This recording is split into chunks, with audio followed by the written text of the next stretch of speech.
Well, I just thought, there's a lot of stuff going on with, with how bad the books are nowadays and the modern stuff. So it's like, sitting around and complaining about all the bad stuff. Yeah, maybe that can be fun, roasting them and everything. But a lot of people do that. Who's out there actually promoting something worth reading? Who's out there talking about like, hey, here's something good and you should check it out?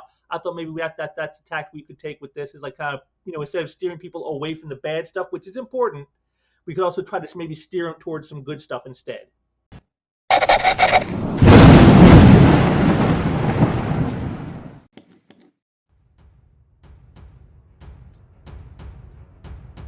Fans are the greatest people in the world.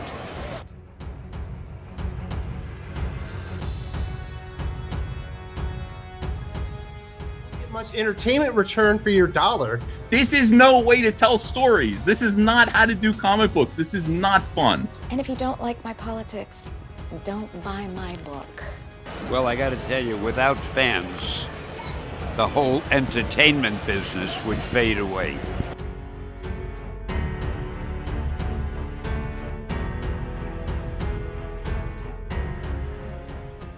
All right, folks, welcome to another Comic Talk. It's so great to be able to talk comic books with all you wonderful people. And with me again is great Sequential Treasures. That's right. James Meeley is in the house. Talk about why it's great. We go out, we try to find something that we can recommend to you because it is slim pickings out there, folks. And while certain things have gotten better, most of it has not. So with that said, James, my friend, thank you for doing this with me, my friend. Awesome to see you.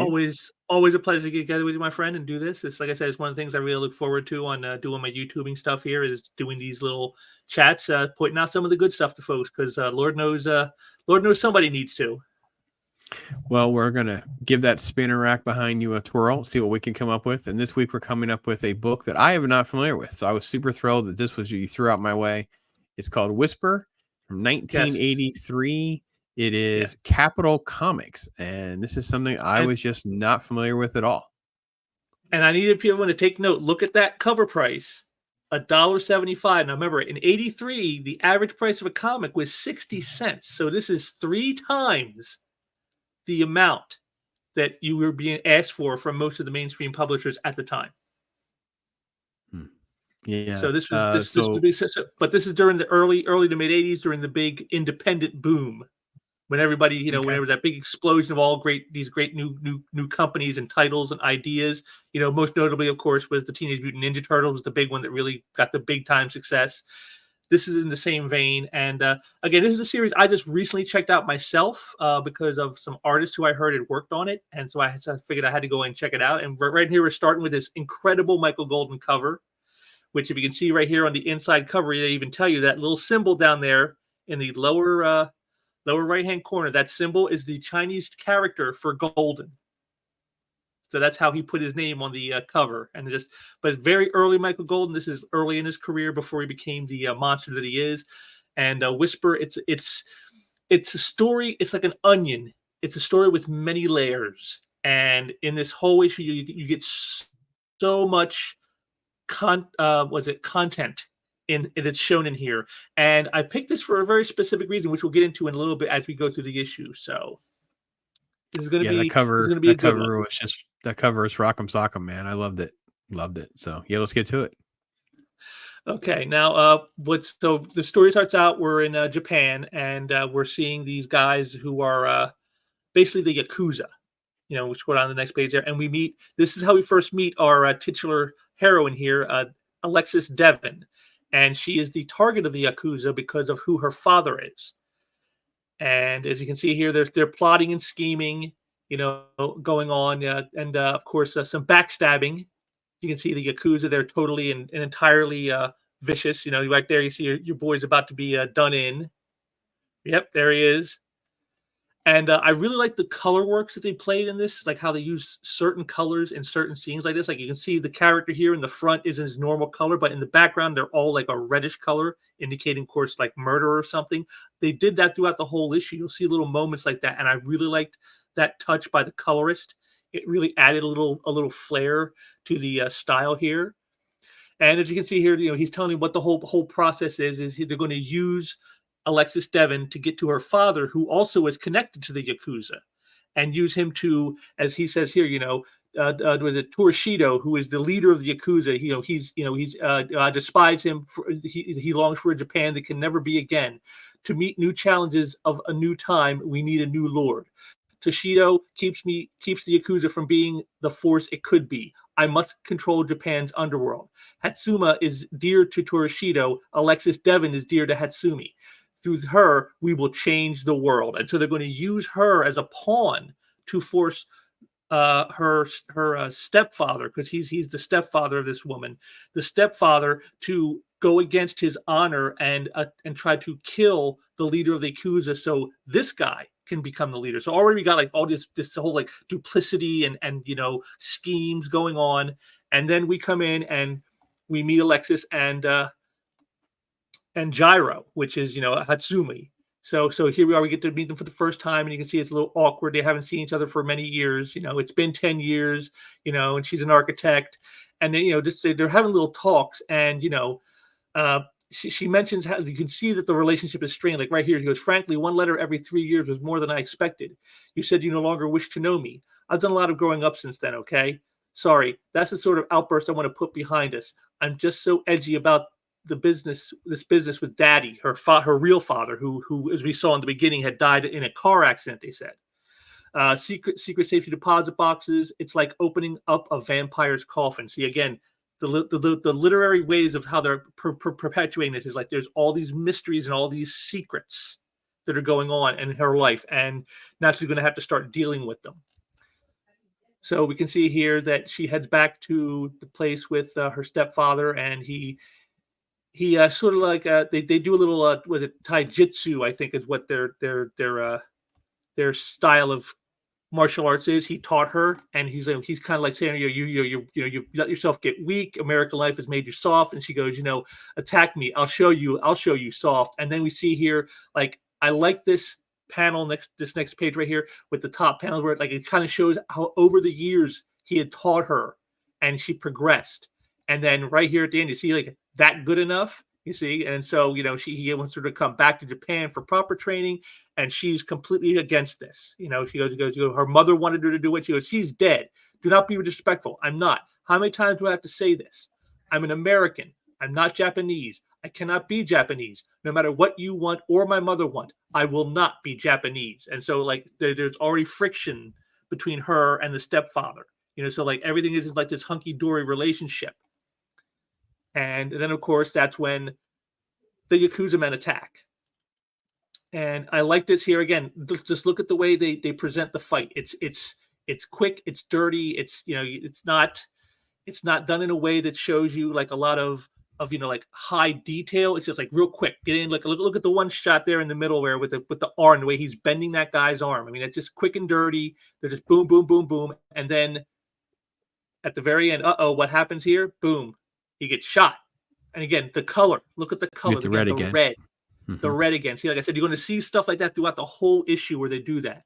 Then, of course, Alexis gets kidnapped, and, they lead you to think, did they kill him? Because that's what he kind of leads you to go, what about Gyro? And he goes, I thought I told you to shut up. Anyway, worry about the living. So is he dead? Is he alive? What's happened? I thought he was part of the plan. So we're going to have to see what happens. So then she's taken to meet the guy who wants to become the new Yakuza leader. And, he left the message, he said, and now they're going to, set up the whole plot. And you can see here, he goes, you have the papers? Here, it's the key to Devon's lockbox. Don't know what good it'll do you without her, though. And she sure won't help. I've made arrangements. So you see, so he's already got his plan of how he's going to get into this lockbox of information that she has access to and nobody else does. So then we see that his little henchman here just slaps her around a bit and goes to put her in a little dungeon type place,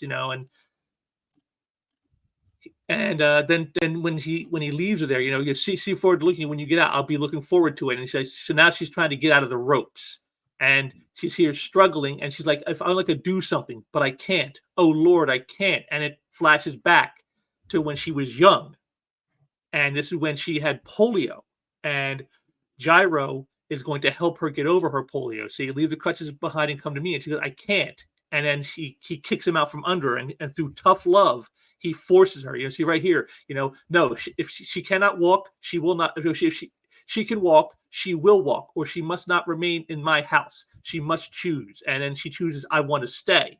And as you can see here, as that's going on, as she's flashing back, she's struggling to get out of the ropes, and eventually she does. Because that's what it is. So this is what they're developing the relationship over the years. He has made her strong. You know, she was a child who had a very debilitating disease, but he helped her to fight through it. And now it's made her a strong person. So here it is. She goes to get out. You know, and he goes, how would Gyro handle this? And so I love this, the way she gets this ready, you know, flipping the herself in, and then so much for the easy part, and then bam. But you can see here, she's all scratched up now. She's taken damage. So she got out, but it was at a cost.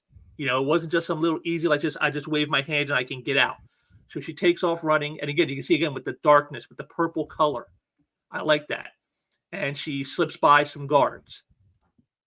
Then we come back to Kumari and his henchmen, and talking about what tells him to stay away from the girl, and he goes, "You are not paid to question me, Jimmy. There must be nothing to disturb the impression that Hatsumi killed her when she is found dead on his country estate." So here it is, they're already planning she's dead. They're going to kill her at a more convenient time. He goes, "It will be learned that he murdered her to prevent her from revealing papers found in her father's safety deposit box, papers linking Hatsumi and Charles Devon to a plot to smuggle Japanese antiques out of the country." See, again, this is all based on like honor, and he's using the honor that Hatsumi has for Alexis because of his promise to her mother and her deceased father, and using that to make him cross his honor with the head of the Yakuza that he once killed so he can take over. And he's using Devon and just going to dispose of her when it's all said and done. And she learns all this. And I just love this right here. He goes, "Is anything wrong? I thought I heard something." A whisper. And this is our first, touch of what we're about to see. Again, look at the shadow on that panel before. You can see it looks just like kind of like her design on the cover. You see with the way it looks. So it's all that little soft, subtleties to set things up. So she gets out, and you can see here, she goes, "What do? I go to the police? I'm a foreigner. My chances with the Japanese police aren't good. Gyro must be alive from the way they talked. Gyro will know what to do." So she runs to Gyro because it's all she knows. She doesn't know anything. I've got nothing else. I don't know what to do. Meanwhile, Gyro wakes up after being, stunned by that shot. And he sees, here it is. He gets the message. Her life for killing the head of the Yakuza. And it's like, he knows what this means for him. In the end, he'll have to perform what is known as seppuku, which is like a ritualistic suicide, because he's going to break his honor to the one guy to save his adoptive daughter. And so that's what he does. And she finds this out. And then she's troubled. It's not fair. It's just not fair. And I can't do anything about it. And then, or maybe I haven't been thinking straight, and then she decides that she's going to now do something on her own. She goes, "Kumuri would know who Toshido is and how to stop Gyro. I couldn't scare Kumuri into helping me, but with what I've learned from Gyro over the years, I might become someone who could scare him." And so she puts together this makeshift outfit, I can wonder what I can do to rig up some weapons. But what if it's too late to help Gyro? What if my lord, what if I have to back up this bluff? So here it is. She's filled with doubt. She's got this plan. She's going to go back in disguise and try to force Kumori to tell him how she can stop this plan of his. But she's wondering but she's going to bluff him to scare him. She doesn't want to kill him. But she's like, "But what happens if that doesn't work? If this plan doesn't work, what if he calls my bluff?" And so then we go on, and we can see here's outside Torishido's estate, and of course that's where Gyro shows up. And at the very end there, you can see where is your Ano, Gyro Hatsumi? So right there, it's like, is this it? Is this he going to lose it? And we can see that Kumuri's plan here is he sent a woman in to play as Alex Devon, a Japanese woman under his control. But of course, she is prepared for this. And so you can see right there, she takes her out and she looks through the stuff, and she goes, "I don't get it. Nothing strange about these. Just records of business dealings between Daddy and Gyro. Simple stuff. Factories, antiques, imports and exports. What's all the fuss?" So we're seeing more of the whole scheme behind it. Like what is all this about? Why was this so important? You can see here she takes care of one of the guards to get in the building. Hatsumi is not pleased with the woman who failed and lost the papers, and he says here, so an unknown player joins the game to what purpose? Or is the player unknown? Perhaps a player wears two faces. He's thinking this is Hatsumi, who has decided to try to save his daughter rather than to kill the leader of the Yakuza. And so then he sees here, they see the quick shot here of the ninja, as it were. And so, you want me to take care of it? Security can handle the intruder on the 4th floor. And so then there she is, and we see why she got the coins. She uses them to slip them up. She's using a classic tactics here. Here's a great one here with a wire that you don't see, chokes the guy out, and then they come out. Oh, did you catch him? No, they caught me off guard with a damn wire. And so they're going to go to the infirmary supposedly, and they go down. Hold it. Information about the intruder for Kurosami-san, and then no one told me. And says, hey, the intercom could be be taken over by the intruder. So do you want him not to know what's going on? They're like, all right, but we'll keep your gun. Fine. And we find out, oh wait, it was her. That's why she sidetracked that guy, is so she could steal his outfit and then slip in. But then she finds out Komori's completely surrounded by guards. And since, no, my sources tell me Torishito suspects nothing of Hatsumi, I begin to see the intruder. His style is similar to Hatsumi's. He is the intruder, disobeying me and come to rescue his stepdaughter. Her life is forfeit. Kill her. So now she finds out, she's going to send his henchmen to kill her, because he thinks the plot is over now. He thinks he's been screwed over. And so now she's running, and she's like, oh, great. Komori's practically impossible to get to now. And little Jimmy's about to blow my bandage of surprise. What the hell does it take to make this plan to work? You see, there it is again. More doubts. She's got this plan, and it's not working out the way she thinks. She's not, as much as she tried to think this through, it's not working out. So Jimmy goes to where he last saw her, and she's waiting, of course, but he thinks that it's a ninja there now waiting for him. And so, he wants to know, wait, what's he got? What's the plot? How is this going to work out? And he goes, I don't know. Komori knows. Don't kill me. And I wouldn't waste my conscience on you, Jimmy. Fun time's over. Take off your clothes. So then we see, here they are. And oh no, did they get her? Did he kill her? Oh no, wait, that's not her. Look at the body under the suit. It's not a woman's body. It's a man's body. You see right down there in the very last corner, right there. See, oh yeah, he's dead, and he is. So it's not her. She dressed Jimmy up in her outfit and sent him out, and then he got killed by Komori's own people. So Komori, so Hatsumi, neither of us wins this game. I must find some other way to reach Torishito and you. So he goes in to get a bath, and of course has a woman who will take care of him, and you have the perfect joy through service and what you want for nothing. I can never know such peace. And there it is. There's Alex. She's the one. I'll show you the eternal peace if I don't get some answers. And so she asked him, what is it? How do you stop, Gyro from getting to Torishito? He goes, there is no way. But Hatsumi you are not Hatsumi.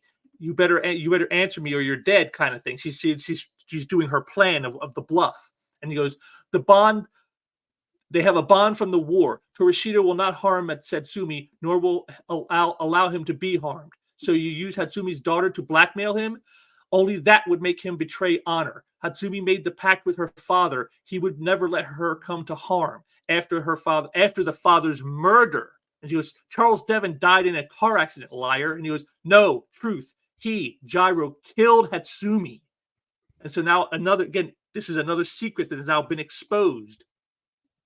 The girl's under my protection. Better leave us alone. And she goes, who are you? And then they're gone. And then before he knows it, there's Torishito. He shows up. I know of your transgression, Komori. What have you to say? And he goes, allow me to perform Sekepu. So, because of the honor involved. And he goes, I have a dislike for killing, Komori. Do nothing, and you are not asked to do. Now that you know your place, you are too useful to lose to death. And then he's like, is that why your ninja didn't kill me? He goes, I sent no ninja against you. And so him and Gyro leave. And we see here, next morning at the airport, he sees she has gone without a word. I don't understand. A dishonorable daughter. Forget her. And so now he tells him that, I have a problem, Gyro. Your attack on me, though you did not complete it, is punishable by death. That is the law. I can forgive any man, even Komori, a single transgression, but this is your second. Any injury to the girl was an injury to yourself, and such injuries the samurai ignores. You will never be samurai. You will always be ninja. And so then he tells him, he goes, and yet I have a means by which you may regain your honor in my eyes, and I spare your life. Will you take it? If you wish it. Excellent. As Komori tells it, there is a rogue ninja at work.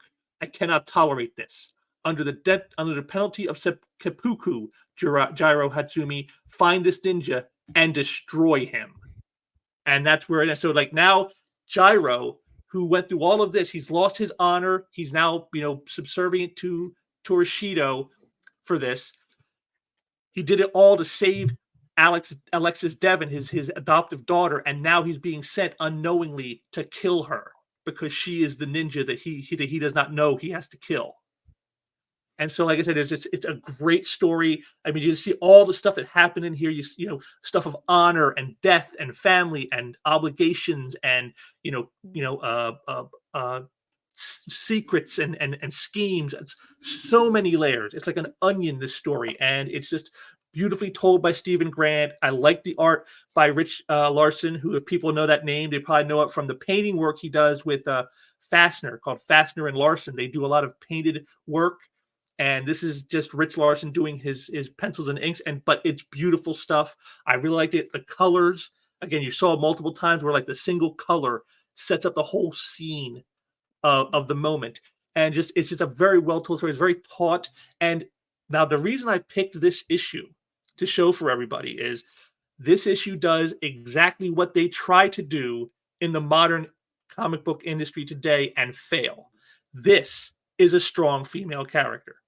Alexis Devon. She's capable. She has abilities, but yet she also has flaws and foibles. She tried to put together a plan, and the plan kept falling apart. And she's like, "How am I going to? What's going to make this thing work?" She has doubts. Are they going to call my bluff? Am I going to have to kill this guy because I don't want to kill him, but am I going to have to? Are they going to call my bluff?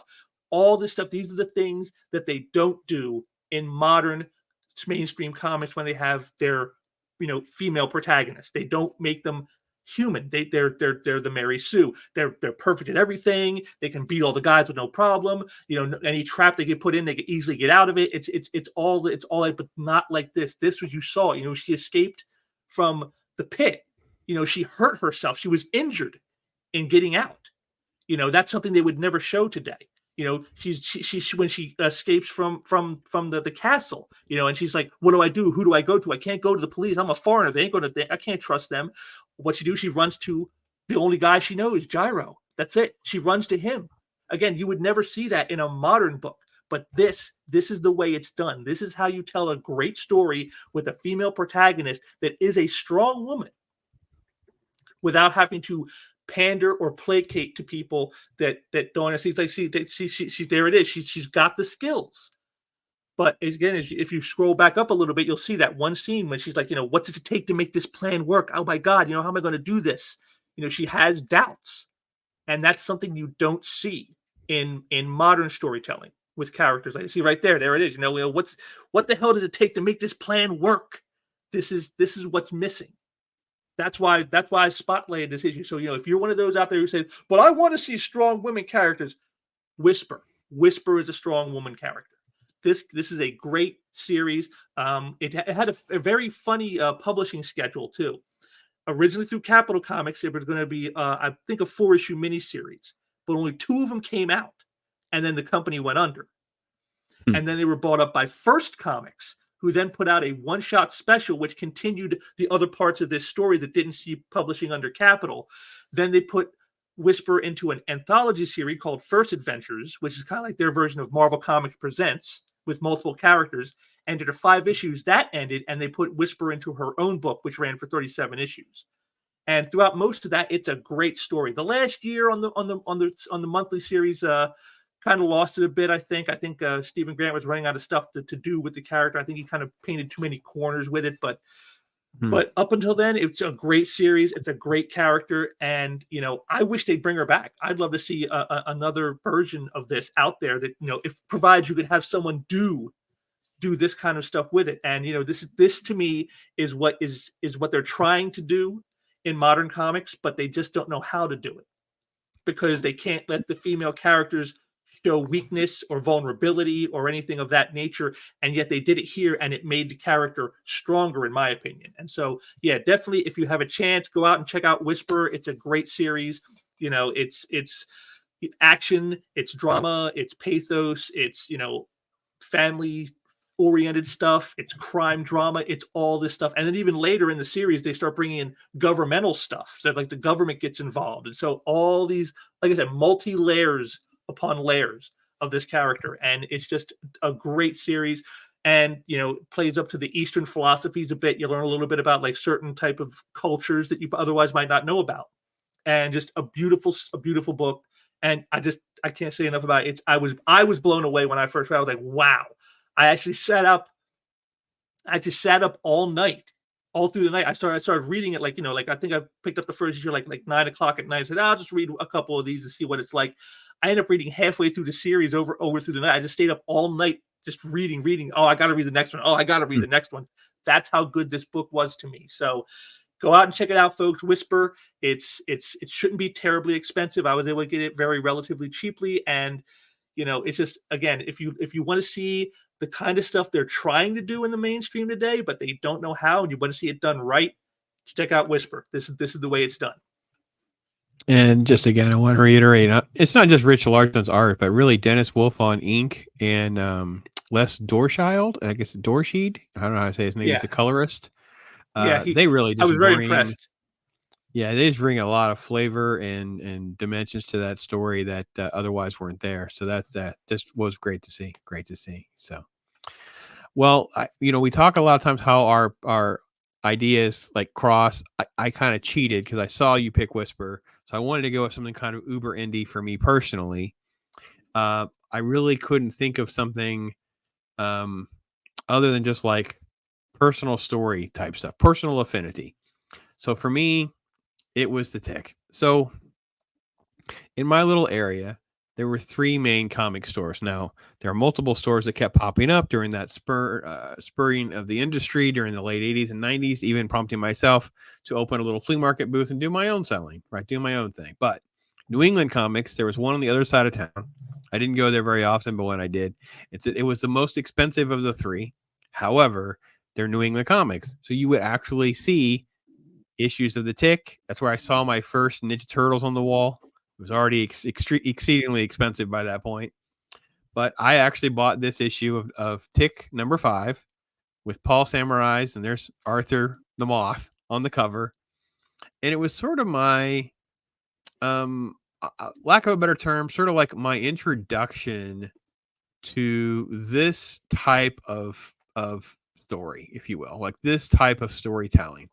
I just wasn't really that familiar with a lot of not necessarily, I mean, I saw parody comics and humor comics and things like that, but there's something so different about The Tick. And right out of the gate, I love their conversation. So the letter that you get from George Soros here, the editor, he's talking about where the writer went, and the creator's been doing this, and he talks down here, he talks about why the comic costs a little bit more money, issue number 6 versus issue number 5.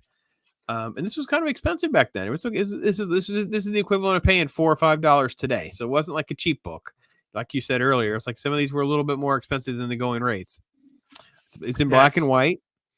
But I was enjoying the ninja elements, obviously turtles and things like that. And it is trying to play up a little serious story and whatever. But then when you come down a little further and you get to The Tick, because where it just pages and pages of story and all the different things, and then you have him, and then I just sort of kind of laugh because I'm like, what is happening? And then it's like, if you've seen the Tick cartoon or if you have any familiarity with the Tick, you'll understand the tone and how this kind of plays out. So the Tick, he's there. It's like, this whole ninja thing is getting out of hand. Blood covers the city like a big red Afghan. Oedipus is hurt, and last night I almost had a lucid moment. Fun is fun, but this has got to stop. So she's in bed there. She's got this IV bag or something to her. He's sitting next to her. He's got like earphones in or something like that. And he's there stirring this little thing. And he says, wow, I can hear my brain. So you realize it's actually a stethoscope. So he's playing with the doctor's instruments while she's in bed. She's like, Tick, Oedipus, are you okay? I feel nauseous and thirsty. What are you doing here? Brooding, battling inner conflicts, that sort of thing. Well, you've got stabbed by one of the ninjas, so I decided to destroy Ninja World. Simple enough. But Shing stopped me before I could finish. Shing's alive? Yeah, then Shing gave me the thorn. Oh, wait a minute. That little fat guy with the wings gave me the thorn. So he just kind of keeps going with this crazy, zany approach to sort of like superhero stuff. Like it was just not the kind of stuff that I was used to seeing at the time. I was immediately like, what on earth have I gotten myself into? I vividly remember this because I kind of went right into rereading that again. I'm like, okay, hold on. I went through pages and pages of actual story, and I get to one page with the main character playing with a stethoscope and just talking in this crazy, boastful, weird, strange, and then it's like it just completely gets nuts. In comes Dragon Queens, and she's like screaming, says, "Leave her alone, you miserable kitten strangling witch." He goes, "You are the scariest, most evil woman I've ever met. And say another thing, and I'll clock you one." And then she attacks. Is that a threat? And then she attacks him. And she's like, "Unholy she-devil, spidery broad." Call the hospital security, Reginald. "What did you say?" "I said no." So her little toady is like, "No, I agree with the big blue man. You're needlessly cruel at times." So she zaps him. And then it's just more zaniness because now we get Paul the Samurai.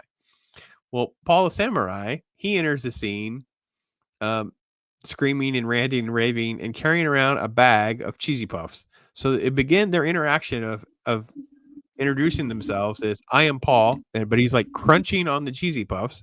"Paul the Samurai, I traveled thousands of miles," crunch, crunch, crunch, smash, smash, smash, "to combat Seijin, the ninja master and my arch rival. He is here," crunch, crunch, crunch. "In this city, he seeks the thorn of oblivion." And then Tick starts eating them as well. So in the middle of their superhero adventure, I kid you not, we are having our interaction while we share a bag of snacks. That is sort of like the levity. And so I think, again, for me at the time, this played well for me to have a break from DC, Marvel, serious comics, adventure, action, whatever. I was down a rabbit hole that led me to Gru, and later on Bone came. When Bone dropped, I was like, oh man, it took me back to this type of comic that I hadn't really known much about.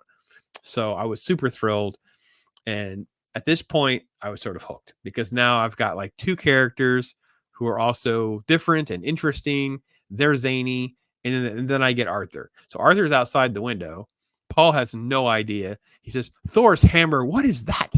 He goes, "Oh, that's the little flying guy from last night. He can help us. He knows a lot about this thorn deal." He said, "Arthur, meet us on the roof." He goes, "That makes three against a million zillion."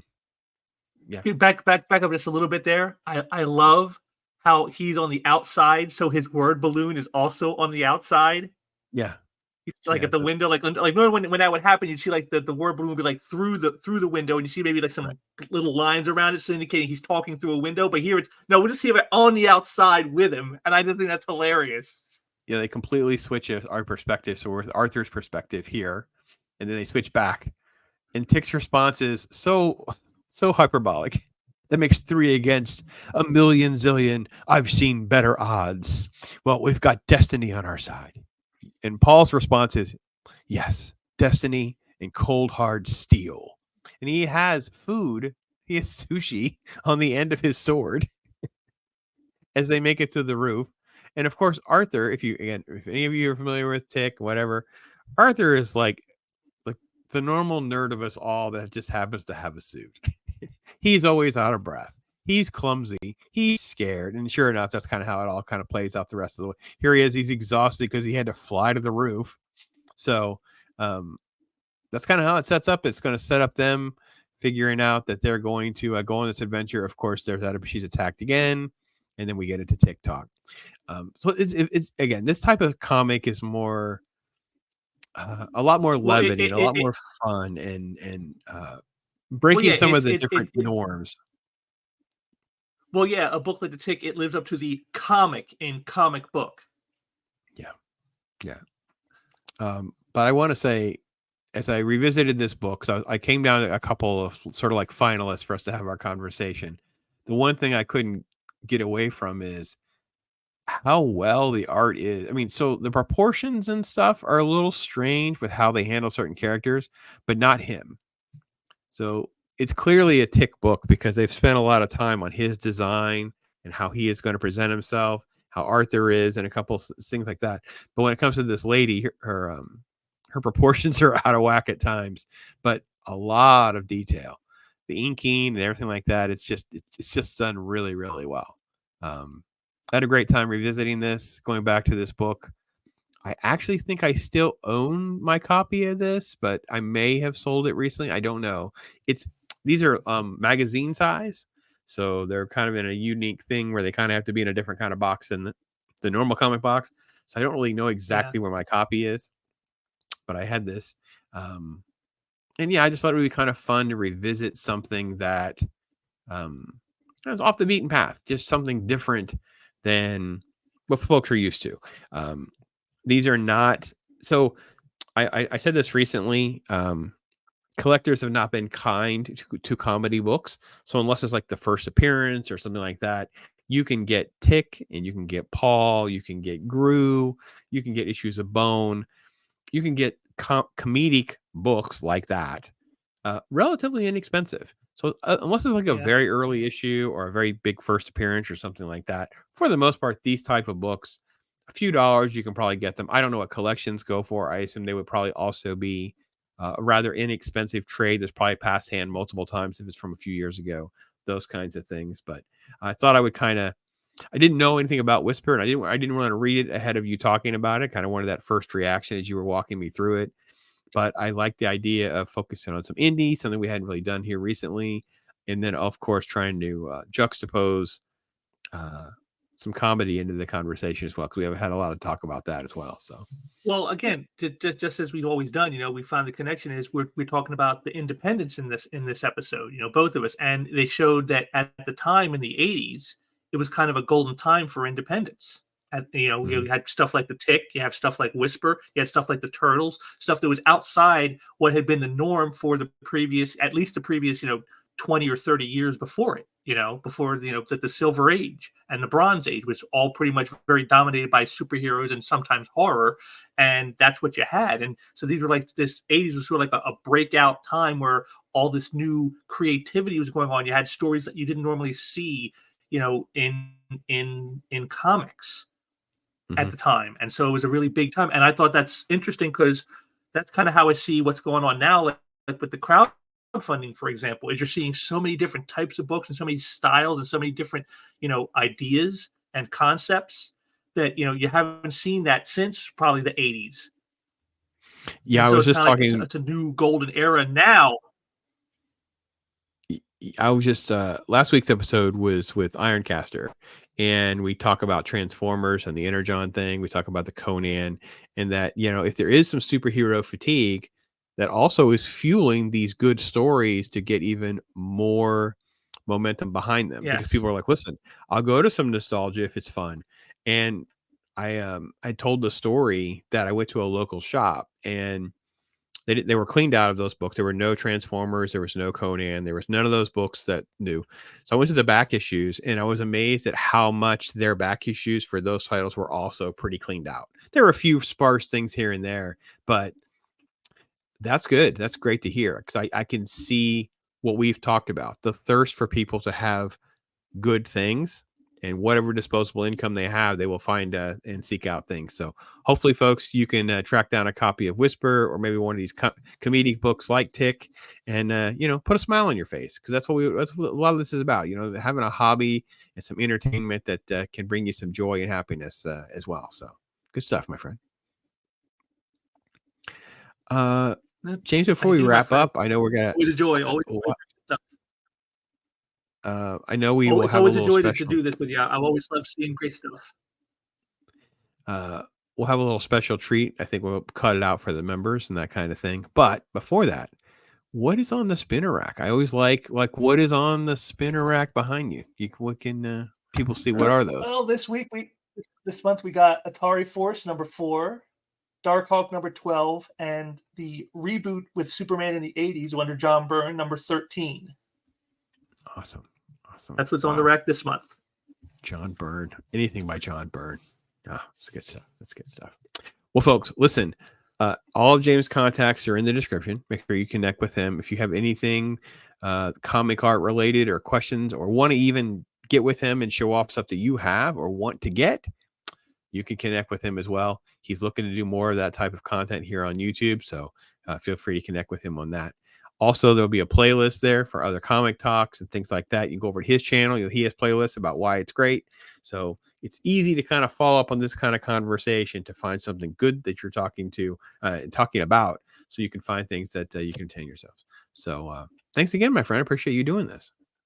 Always a pleasure, my friend. Always a pleasure.